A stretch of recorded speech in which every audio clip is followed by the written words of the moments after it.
up, YouTube? Capital G here, looking at a brand new archetype called the Amorphossi coming out in Shining Victories. These guys look pretty interesting. Obviously they're pendulum based, they're earth dragons, which is cool. It makes you wonder if Konami might have a change of heart and decide to unban Redox. That'd be kind of cool. And it's nice to see more pendulum archetypes in the game. Obviously, even though Arc V has been promoting fusions, they've been promoting synchros and Xing because of the each one of those mechanics having their own dimension. The heart and soul of the Arc V era is still the pendulum mechanic. So I guess this is going to be one of the bigger, or the next one. Although, yeah, I guess we're getting Dino Mist and Breaker of Shadow, so we'll be playing those fairly soon too. I still wonder with Shining Victories, like what that name kind of is attributed to, or like if it's one specific monster or if it's an archetype or what, because Shining kind of like that kind of signifies lights, and this archetype is earth. And I'm also not at the point in Arc V where I know which character actually uses this, because I believe Dual Terminal 3 ended with like cross souls. I think does after the Zephyr. I think that's pretty much it. So this can't be a dual terminal archetype unless it's like dual terminal 4, but usually there's a significant gap between dual terminals. So there's no way that this is a dual terminal archetype. So this is Amorphossi Litum. It's an Earth Dragon pendulum monster, obviously. The pendulum scale is 5, level 8, 2750 attack. It's pretty good for a level 8 monster. Even if it was a synchro, like 2750 is pretty legit for a level 8 synchro. Pendulum effect says, during each of your standby phases, either tribute one monster or destroy this card. Okay, it blows itself up if you don't tribute something.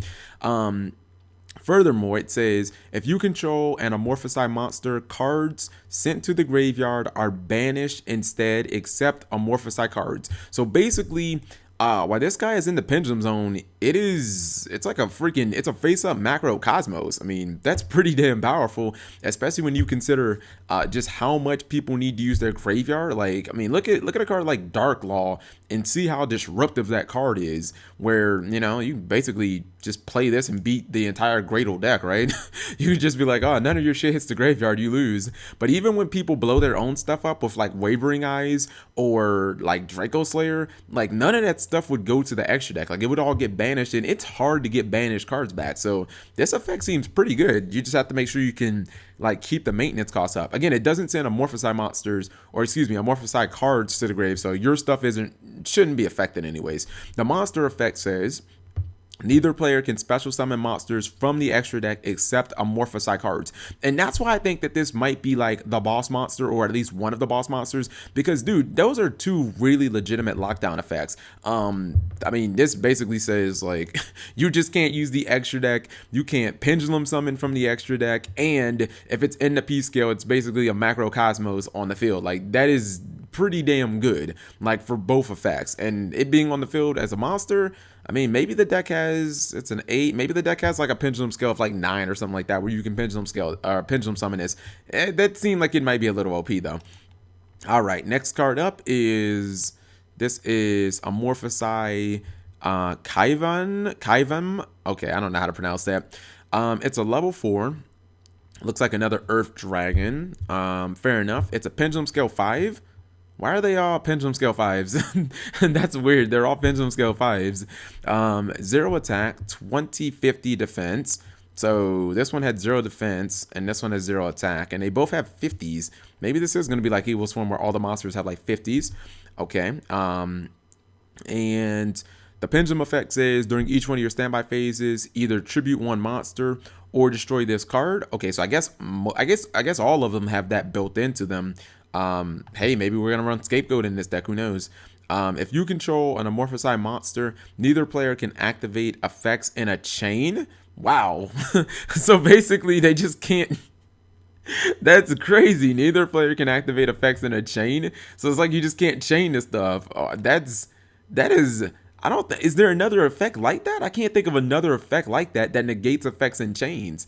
I mean, I cannot think of anything. I mean, there was like Lad that could like negate once, and then it couldn't negate anymore in a chain, but I have never seen anything like that built into a card. The monster effect is, If this card was Pendulum or Flip Summon, neither player can special summon monsters from the extra deck except Amorphossi monsters. So it looks like they really just hate on the extra deck. I mean, I'm guessing if you're playing a deck like Fluffles, you just kind of win. Any deck that has to get to the extra deck, like, or it can't get to its boss monsters, you pretty much just win. Like anything Fusion, Ixie, or Synchro base, you just kind of wreck them. All right, next up, this guy might be a Beast Warrior. He has a Wolf Head. This is Amorphossi Orga, Orga. It is, okay, obviously level 4, Pendulum Scale 3. Okay, so they have a 5 and a 3 so far, P scales. 1650, 0 defense. So continuing on with the 0 defense. It says during each one of your standby phases, either tribute one monster or destroy this card. Again, that's built into all of them. If you control an Amorphossi monster, let's see, neither player can tribute monsters except Amorphossi monsters. Hello Monarchs? Like if you want to beat the new Monarch deck, basically just play this and then they can't tribute. Like, I mean, hello beating Monarchs? That seems pretty good. The monster effect is, if this card was Pendulum or Flip Summon, neither player can special summon monsters from the extra deck except the Amorphossi monsters. All right, that's the same thing as this. So I guess they all have that effect. And then, is that a Brigestoma that it's fighting? Okay, this is a continuous spell. Amorphossi Infection. It's a continuous spell. It says you can only use the 2 effect of Amorphossi Infection once per turn. Effect number 1, all Amorphossi monsters gain 100 attack and defense for each Amorphossi card on the field. Okay, maybe you have a full Pendulum Scale and this card, that would be 300. Effect number 2, if a monster in your hand or field is tributed, which you should be because all of these require tributes to keep them on the scales, or to keep their scales like active, it's tributed or destroyed in battle or by a card effect, you can add one Amorphossi card from your deck to your hand. Okay, so basically all of that tributing that you have to do to keep your scales active, the second that you tribute those monsters, you just get to search new ones. Like this card essentially becomes a continuous Rhoda, and it's only once per turn though, unfortunately. And this is a picture of the booster set. It looks like Crystal Wing Synchro Dragon is the cover card. I have not met the character in Arc V that uses this card. I have no idea what the heck it does, but this is an interesting archetype. I'm wondering, they have to have more cards though, because so far I'm not seeing any way of pendulum summoning this guy. But I mean, the level 4s, you have a 3 and a 5, so obviously you can pendulum summon as many 4s as you want. Hopefully they've got some type of extra deck monster. So let me know what you think of this archetype so far, guys. Thank you for watching as always.